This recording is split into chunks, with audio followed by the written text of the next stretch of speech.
एक और चीज डिस्कस करता चलूं कि 7 साल से कम उम्र जो बच्चा होगा उसकी गार्डियनशिप हमेशा माँ के पास रहेगी। खुदा नास्ता अगर माँ की डेथ हो जाती है तो फिर उसकी गार्डियनशिप बाप को मिलेगी। माँ और बाप दोनों नेचुरल गार्डियन कंसीडर होते हैं, उसके बाद किसी थर्ड पर्सन की बारी आती है। बाप ने अगर किसी बच्चे की गार्डियनशिप लेनी है तो 7 साल के बाद, अगर वो लड़का है तो 7 साल के बाद वो अप्लाई कर सकता है। उसके अलावा अगर बच्ची है तो वो बालग होने तक उसकी कस्टडी माँ के पास ही रहेगी। इस पर एक साइटेशन मौजूद है, बल्कि यहाँ पे 2 साइटेशन मैं आपको बताता चलूं। अगर माँ फोत हो जाती है तो उस पर जो साइटेशन मौजूद है कि बाप को ही नेचुरल गार्डियन तस्वर किया जाएगा, लेकिन वेलफेयर ऑफ माइनर को जरूर देखा जाएगा। 2018 SCMR 590। और अगर बाप 7 साल के बाद अप्लाई करता है बच्चे की गार्डियनशिप का, माँ बेशक जिंदा है और सर्कमस्टेंसेस ऐसे हैं कि बाप ये साबित करने में कामयाब हो जाता है कि बच्चे की वेलफेयर उसके पास है बजाय कि माँ के, तो फिर बाप को बच्चे की गार्डियनशिप दी जा सकती है, बच्चे की कस्टडी दी जा सकती है। इस पर लाहौर हाई कोर्ट की एक साइटेशन मौजूद है 2022 CLC 762।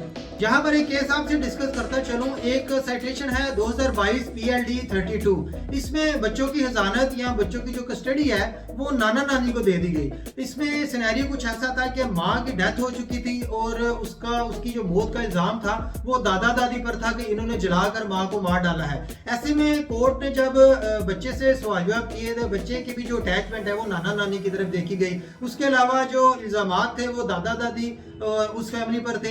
इस चीज को मद्देनजर रखते हुए अदालत ने जो फैसला है वो नाना नानी के हक में दे दिया। हालांकि बाप मौजूद था, जिंदा था, लेकिन बजाय कोर्ट ने नेचुरल गार्डियन को देखने के, बाप को देखने के, वेलफेयर ऑफ माइनर को तरजीह दी और जो बच्चे की हजानत और कस्टडी है वो नाना नानी के हवाले कर दी।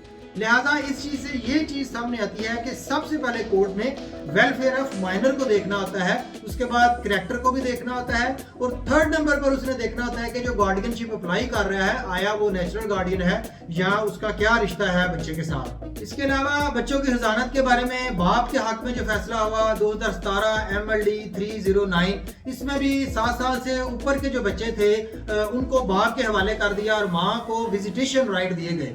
गार्डियन एंड वार्ड एक्ट का सेक्शन 12 और 25 बच्चों की कस्टडी के हवाले से डील करता है, लेकिन बच्चों की कस्टडी के हवाले से एक स्पीडी रेमेडी CRPC का सेक्शन 491 भी है। इसके तहत भी एक पिटीशन, एक दरखास्त सेशन कोर्ट में दी जाती है कि अगर बच्चे जो है वो किसी इम्प्रॉपर कस्टडी में है, इलीगल कस्टडी में है, तो फिर उन बच्चों को फौरन अदालत जो है वो तलब करवाती है बैलेंस भिजवाकर। लेकिन अगर एज सच कोई इम्प्रॉपर या इलीगल कस्टडी आप साबित नहीं कर सकते तो फिर 491 एप्लीकेबल नहीं होगी। फिर आपको सेक्शन 12 और 25 के तहत ही बच्चों की कस्टडी के हवाले से गार्डियन कोर्ट में जो है वो पिटीशन दायर करनी होगी। इसके अलावा अगर कोई मैरिड फीमेल है, शरई तौर पर जो है वो 15-16 साल में अगर कोई बच्ची बालग हो जाती है, 16 साल में भी उसकी शादी हो जाती है, तो अगर किसी बच्ची की शादी 15 साल या 16 साल की उम्र में हो जाती है तो उसकी जो गार्डियनशिप अगर लेनी है तो वो उसके लिए सबसे पहले हस्बैंड को देखा जाएगा, हस्बैंड को प्रेफर किया जाएगा, ना कि उसके फादर को प्रेफर किया जाएगा। हस्बैंड अगर फिट है तो फिर उसकी गार्डियनशिप हस्बैंड को मिलेगी। उसके बाद अगर वो हस्बैंड अनफिट तस्वर होता है या कोई ऐसी चीज मंजर यहाँ पर आती है, कोई एविडेंस से बाप ले आता है कि हस्बैंड उसके लिए सूटेबल नहीं है, तो फिर उसकी जो गार्डियनशिप है वो बाप को मिल सकती है। अदरवाइज जो फर्स्ट प्रायोरिटी होगी वो हस्बैंड होगा कि किसी नाबालगा की गार्डियनशिप अगर वो मैरिड है तो वो हस्बैंड को मिलेगी। कोर्ट जिस शख्स को गार्डियन मुकर्रर कर देती है सेक्शन 25 के तहत टाइटल ऑफ गार्डियनशिप उसे दे देती है, तो फिर वही सिर्फ एज अ गार्डियन अपॉइंट रहेगा जब तक कि कोर्ट उसे खुद टर्मिनेट ना कर दे या गार्डियनशिप का जो ड्यूरेशन है वो सीज ऑफ ना हो जाए, ड्यूरेशन ना खत्म हो जाए, या कोई खुद एप्लीकेशन कोई बंदा थर्ड पार्टी अप्लाई करता है तो कोर्ट सर्कमस्टेंसेस को देखते हुए उसकी गार्डियनशिप खत्म करके उस थर्ड पार्टी को गार्डियनशिप दे सकती है। अदरवाइज कोई और प्रोसेस ऐसा नहीं है कि आपने एक दफा गार्डियनशिप कोर्ट ने अपॉइंट कर दिया है तो कोई बंदा उससे उस बच्चे को छीन के ले जाए, स्नैच करके ले जाए, बच्चा खुद अपनी मर्जी से चला जाए, तो ऐसा भी पॉसिबल नहीं है। कोर्ट उस दूसरे बंदे को बल्कि उस बच्चे को भी अरेस्ट करने के ऑर्डर कर सकती है तो उसको दोबारा कोर्ट में लेकर आया जाए और उस बच्चे को दोबारा उसी फर्स्ट पर्सन के हवाले किया जा सकता है जिसको कोर्ट ने एज अ गार्डियन अपॉइंट किया हुआ है। अब बात करते हैं माइनर की प्रॉपर्टी के हवाले से।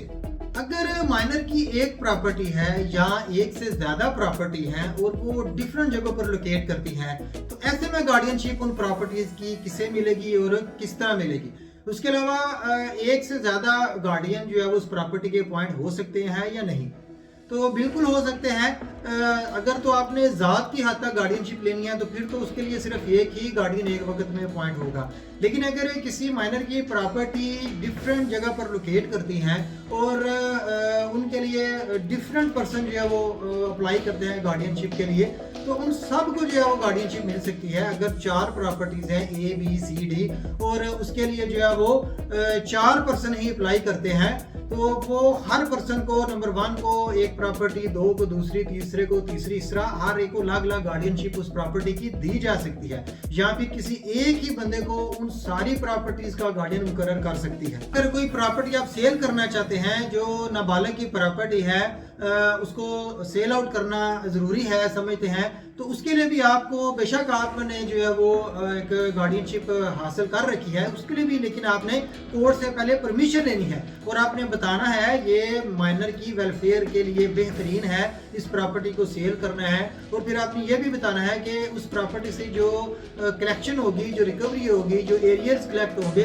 वो आप कहाँ पे लगाएंगे। अगर तो वो पैसे आप किसी कौमी बचत बैंक में या किसी ऐसी स्कीम में लगाते हैं जहाँ पर जो है वो माइनर को फ़ायदा पहुँचता है, तो फिर कोर्ट आपको परमिशन दे देगी सेल आउट करने की। कोर्ट खुद भी जो है वो उस प्रॉपर्टी की नीलामी कर सकती है, या अगर कोई गार्डियन मुकर्रर कर दिया गया है तो उसको मॉर्टगेज करने के लिए, लीज करने के लिए ये भी जो है वो इजाज़त दे सकती है। यानी कि ये कोर्ट पे डिपेंड करता है कि वो प्रॉपर्टी के हवाले से किस तरह का ऑर्डर जो है वो करती है।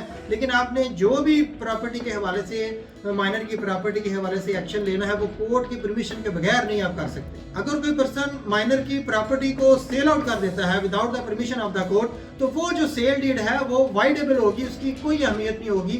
कल को वो कोर्ट में माइनर खुद भी चैलेंज कर सकता है और वो कोर्ट उस प्रॉपर्टी को वापस दिलवा सकती है। ये नहीं कि गार्डियन कोर्ट ने आपको सर्टिफिकेट जारी कर दिया है प्रॉपर्टी के हवाले से तो आप उसके ऑल इन ऑल हो चुके हैं। आपने जो भी उस प्रॉपर्टी के हवाले से फैसला करना है, आपने कोर्ट से पहले परमिशन लेनी है। फिर ये कोर्ट की जवाबदेही है कि वो आपकी पावर्स को बढ़ाए या उनको कम करे। कोर्ट आपसे प्रॉपर्टी के हवाले से जो आप अगर आप सेल आउट कर देते हैं कोर्ट की परमिशन से, उसकी स्टेटमेंट मंगवा सकती है, उसका ऑडिट पूछ सकती है। यानी कि कोर्ट से आप बरी जिम्मा नहीं हो सकते। प्रॉपर्टी के हवाले से आपने लम्हा ब लम्हा हर खबर आपने कोर्ट को देनी है। अगर कल को किसी और वजह से अदालत को पता चलता है कि आपने without the permission of court ये काम किया है, तो कोर्ट आपकी गार्डियनशिप को टर्मिनेट भी कर सकती है।